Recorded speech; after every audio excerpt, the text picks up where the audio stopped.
Hello guys, welcome. In this video tutorial, we will learn how to remove page border in Microsoft Word. Let us begin.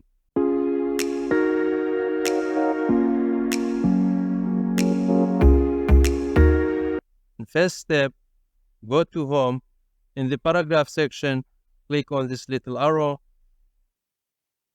Come to Borders and Shading. Make sure that you have chosen page border. Here I have already inserted page border. If you would like to know how to insert page border, check the description. There's a tutorial how to insert page border. Here we have chosen books. Instead, choose none. In the preview, as you can see, border line is removed. And then OK.